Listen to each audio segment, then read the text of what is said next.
Hello champions, ಎಲ್ರಿಗೂ ನಮಸ್ಕಾರ. ನಾನು ನಿಮ್ಮ ಪ್ರೀತಿ ಅಜಯ್. ನನ್ನ ಲೈಫ್ ಸ್ಟೈಲ್ ಯೂಟ್ಯೂಬ್ ಚಾನಲ್ಗೆ ಸ್ವಾಗತ. ಎಲ್ಲರೂ ಹೇಗಿದ್ದೀರಾ? ಎಲ್ಲರೂ ಹ್ಯಾಪಿ ಆಗಿದ್ದೀರಾ? ಎಲ್ಲರೂ ಹ್ಯಾಪಿ ಅಂತಲೇ ನಾನು ತಿಳ್ಕೊಂಡಿರ್ತೀನಿ. ಸೊ ಇವತ್ತು ಏನಪ್ಪ ಅಂದರೆ, ಮೈಕ್ರೋಮ್ಯಾಕ್ಸ್ ಮೊಬೈಲ್ ಕಂಪ್ನಿ ನಿಮಗೆಲ್ಲ ಗೊತ್ತೇ ಇದೆ. ಸೊ ಅದು ಹೇಗೆ ಸ್ಟಾರ್ಟ್ ಆಯಿತು ಮತ್ತು ಅದು ಸ್ಟಾಪ್ ಆಗಲಿಕ್ಕೆ ರೀಸನ್ ಎಲ್ಲ ಏನು?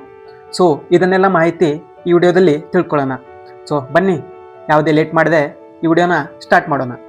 ಒಂದು ಕಾಲ ಇತ್ತು, ಆವಾಗ ಸ್ಯಾಮ್ಸಂಗ್ ಮತ್ತು ನೋಕಿಯಾಗೆ ಭಾರತದಲ್ಲಿ ಎಲ್ಲರಿಗಿಂತ ಭಯ ಮೈಕ್ರೋಮ್ಯಾಕ್ಸ್ ಇಂದ ಆಗ್ತಿತ್ತು. ಆದ್ರೆ ಈಗ ಅದೇ ಮೈಕ್ರೋಮ್ಯಾಕ್ಸ್ ಯಾವುದೇ ಅಡ್ವರ್ಟೈಸ್ಮೆಂಟ್ ದಲ್ಲಿ ಇಲ್ಲ, ಯಾವುದೇ ಜನರಲ್ ಕೈಲಿಲ್ಲ. ಅಷ್ಟಕ್ಕೂ ಅಂತ ಇದೇನಾಯ್ತು?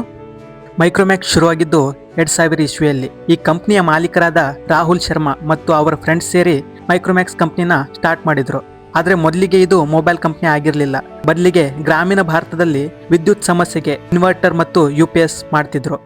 ಆದರೆ 2008-9ರಲ್ಲಿ ಮೈಕ್ರೋಮ್ಯಾಕ್ಸ್ ಒಂದು ದೊಡ್ಡ ಡಿಸಿಷನ್ ತಗೊಂಡಿತ್ತು. ಭಾರತೀಯರಿಗೆ ಬೇಕಾದದ್ದು ಏನು ಎಂದು ಅರ್ಥ ಮಾಡಿಕೊಂಡು ಅವರಿಗೋಸ್ಕರ ಕಡಿಮೆ ಬೆಲೆ ಮತ್ತು ಕ್ವಾಲಿಟಿ ಮೊಬೈಲ್ ತಯಾರಿಸಲಿಕ್ಕೆ ರೆಡಿ ಆಯಿತು. ಹಾಗೆ ಸಮಯ ಕಳೆದಂತೆ ಡ್ಯೂಯಲ್ ಸಿಮ್, ದೊಡ್ಡ ಬ್ಯಾಟ್ರಿ, ಕಡಿಮೆ ರೇಟ್ ಇರುವಂಥ ಮೊಬೈಲ್ನ ಲಾಂಚ್ ಮಾಡಿದರು. ಕೆಲವೇ ವರ್ಷಗಳಲ್ಲಿ ಮೈಕ್ರೋಮ್ಯಾಕ್ಸ್ ಭಾರತದ ಒಂದು ದೊಡ್ಡ ಬ್ರ್ಯಾಂಡ್ ಆಯಿತು. ಇಲ್ಲಿ ತನಕ ಸ್ಯಾಮ್ಸಂಗ್ ಮತ್ತು ನೋಕಿಯಾಗೂ ಹಿಂದೆ ಹಾಕಿತು. ಟಿವಿಯಲ್ಲಿ ಎಲ್ಲ ಕಡೆನೂ ಒಂದೇ ಲೈನ್ ಕೇಳಿಸ್ತಿತ್ತು, ನಥಿಂಗ್ ಲೈಕ್ ಎನಿಥಿಂಗ್. ಆದರೆ ಸಮಯ ಬದಲಾಯಿತು. ಚೈನೀಸ್ ಬ್ರ್ಯಾಂಡ್ಸ್ ಎಂಟ್ರಿ ಆಯಿತು.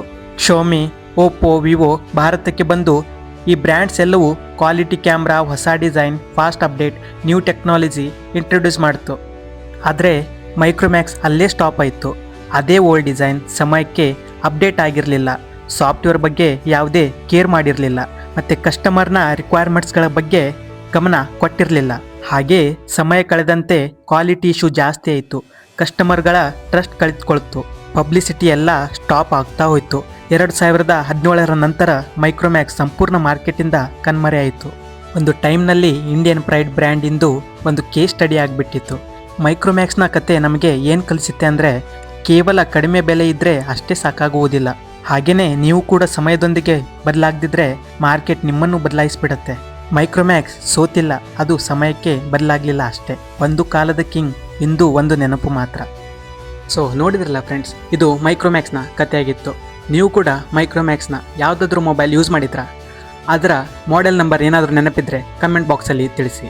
ಥ್ಯಾಂಕ್ ಯು ಸೋ ಮಚ್ ಎಲ್ರಿಗೂ.